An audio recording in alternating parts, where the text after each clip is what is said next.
So this is the OnePlus Nord CE, and unlike the previous Nord, this one comes with plastic build, no OIS, no alert slider and only one 5G band.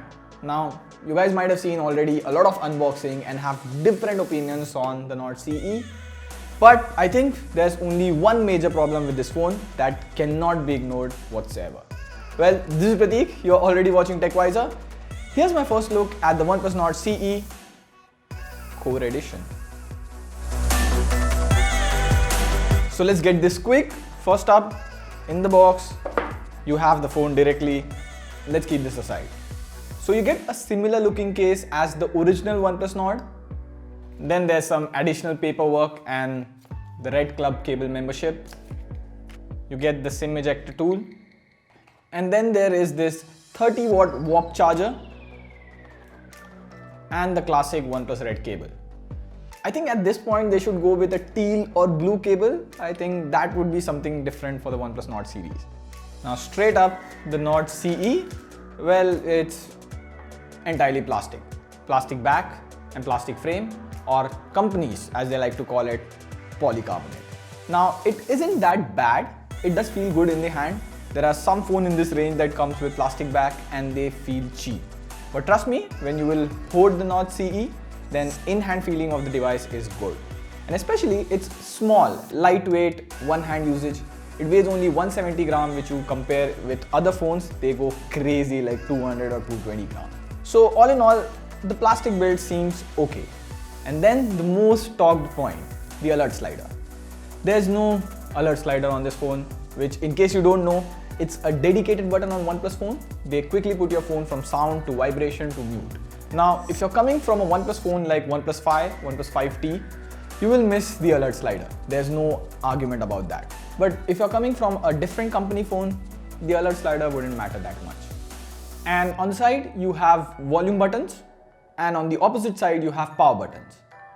And at the bottom, there's the headphone jack, USB 2.0 Type-C port, and a single speaker. The SIM tray only supports 2 SIM cards. There's no micro SD card expansion, but it's okay. The device starts at 128GB base model.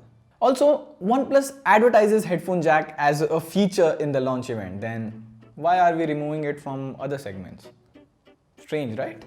Next up is the display. You get a 1080p 90Hz AMOLED display.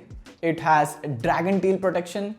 It's not bad. Now, in case you don't know, the difference between a 90Hz display and 60Hz display is twice. Like you can feel the touch latency difference between 90Hz and 60Hz, but you won't feel that much improvement from 90 to 120Hz.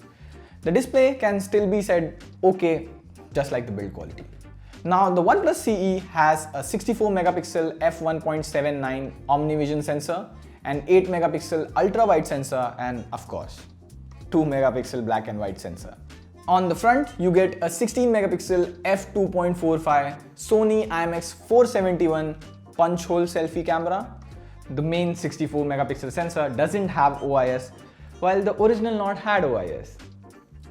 That's bad. The original Nord had OIS, why you have to remove from this?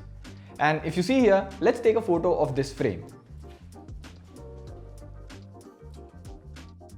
I like that the Nord has good details in the shadows. If you see around the book and the shelf, the colors are also natural. If you look at the Insta camera, it's close to real life.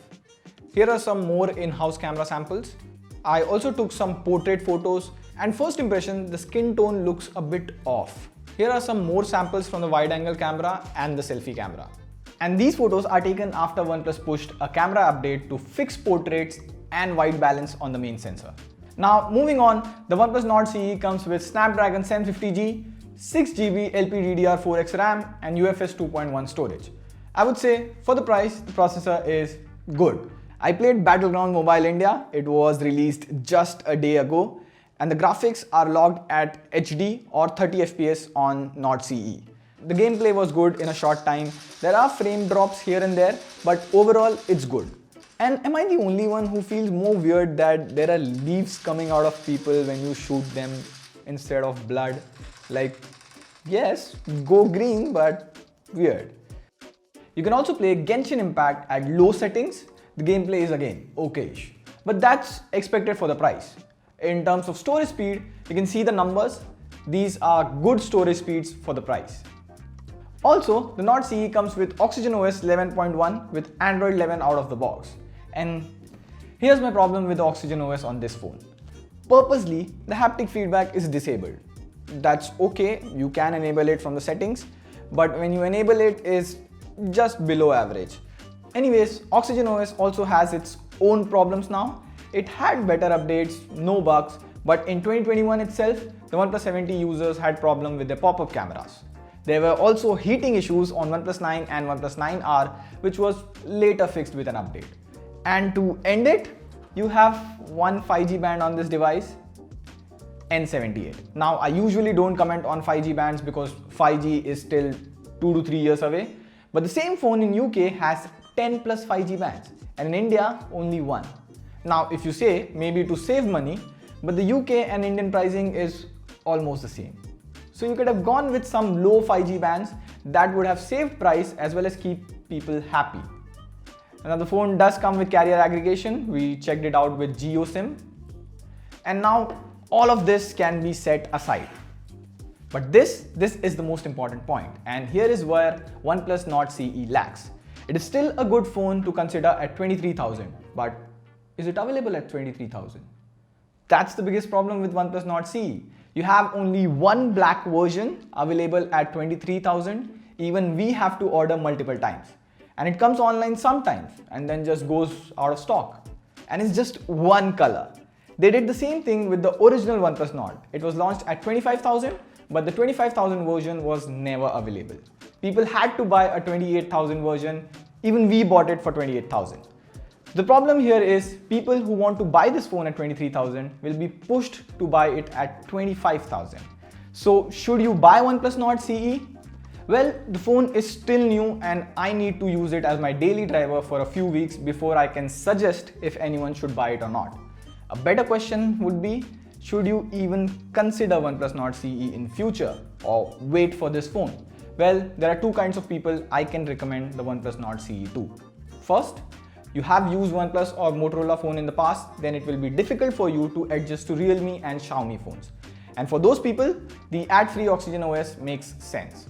Second, only if you're getting the phone for 23,000, then it's worth considering. However, if you're okay using other OS like FunTouch, MIUI or ColorOS, then you will get far more value for money smartphone that costs 6,000 to 7,000 less than Nord CE. For example, the Redmi Note 10 Pro Max or the Redmi Note 10 Pro. It has glass back, 120Hz AMOLED and far better camera compared to OnePlus Nord CE. All of that for 7,000 to 9,000 less. And it is not just for Redmi Note 10 Pro. All the other smartphones also follow the same trend. So wait for our full review and also let us know if you want to see the Nord CE compared to the iQOO Z3 or any other phone. On that note, this is Pradeep signing off. Subscribe to TechWiser. See you soon.